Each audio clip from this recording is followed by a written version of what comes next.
let's jump right into this explainer.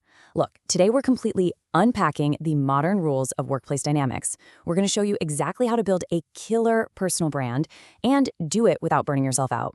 We'll be exploring this super fascinating intersection of modern career advice, some timeless power dynamics, and actual psychological research to give you basically the ultimate playbook for navigating your professional life. So let's start by validating a frustration I know we have all felt at some point. Tell me if this sounds familiar. You work incredibly hard, you keep your head down, you deliver absolutely stellar results, only to watch someone way less qualified just leapfrog right over you for that big promotion. It's totally infuriating, right? Well, here is the hard truth of the modern workplace. Raw talent and hard work, they're just the baseline now. What actually separates the people who plateau from those who rise to the top is how they manage three things: their visibility, their communication, and their relationships. To fix this, we are going to build you a brand new toolkit today. Here is the agenda. First, we'll cover the new rules of power. Second, how to stand out strategically with visibility. Third, the surprising power of silence. Fourth, why emotional intelligence is your secret weapon. And finally, number 5, how to ruthlessly curate your professional circle. Let's get to it. All right, moving into section 1, the new rules of power. You might actually be familiar with that classic Robert Greene rule, never outshine the master. And historically, sure, in a world of absolute kings and fixed social hierarchies, keeping your head down was a great way to stay safe. But today, staying safe behind an average boss is a terrible strategy for ambitious professionals. We live in a world of super high mobility now. Empowered talent can literally vote with their feet. So the new rule? Learn from your boss, absolutely. But you need to actively network, hunt down those high-visibility projects, and be fully prepared to leapfrog them or switch companies entirely to capture what you're truly worth in the market. And to show you exactly why plain by outdated rules hold us back, look at this. Internal reports, like this really famous one from Hewlett-Packard, highlighted in recent workplace equity research, found that men will typically apply for a job if they meet just 60% of the requirements. 60%! Meanwhile, women will often wait until they meet 100% of the criteria before applying. And because overconfidence is so frequently mistaken for actual leadership talent in corporate structures today, the people who wait for perfect qualifications just completely miss out. The big takeaway here, playing it totally safe and waiting until you're perfectly ready, is frankly a losing strategy. Which brings us to section 2, visibility, and how to stand out strategically.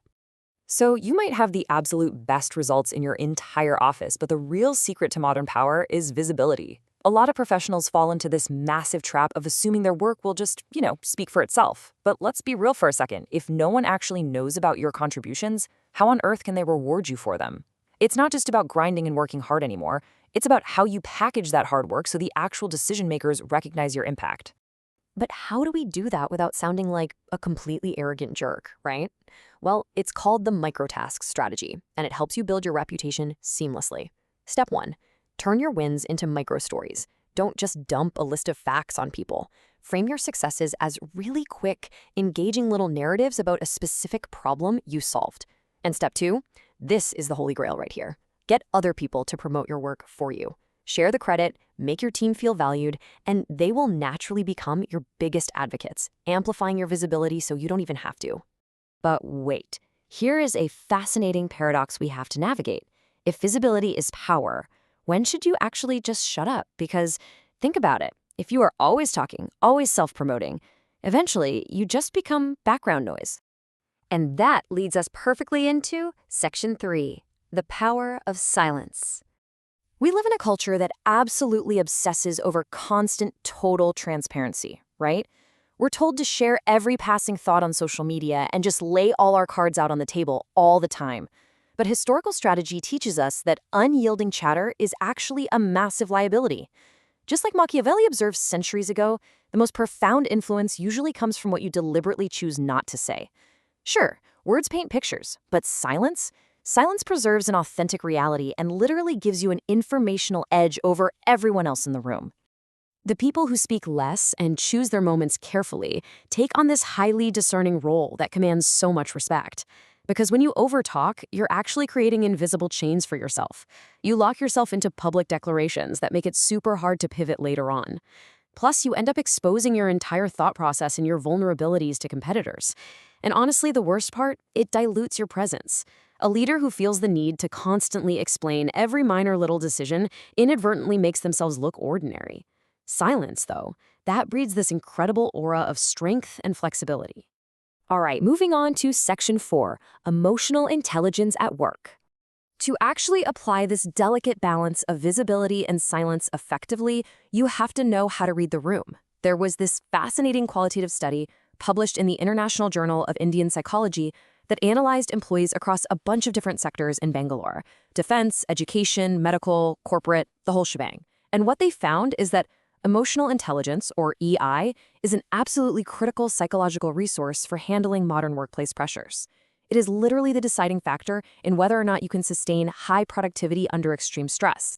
Regulating your emotions and picking up on social cues acts as a direct buffer against burnout, all while boosting your productivity. Just look at the stark contrast here. High EI leads to stronger relationships, way better conflict resolution, and lower stress. Why? Because emotionally intelligent employees know how to regulate their frustration, which stops what researchers call counterproductive work behavior right in its tracks. Low EI, on the flip side, is basically a fast track to job burnout, counterproductive behavior, and just constant interpersonal drama. And finally, applying that emotional intelligence means realizing exactly who you should surround yourself with and who you need to actively run away from. That brings us to Section 5, curating your professional circle. If you look at Law 10 from Robert Greene's 48 Laws of Power, he makes it clear that associating with emotionally unstable people is incredibly toxic.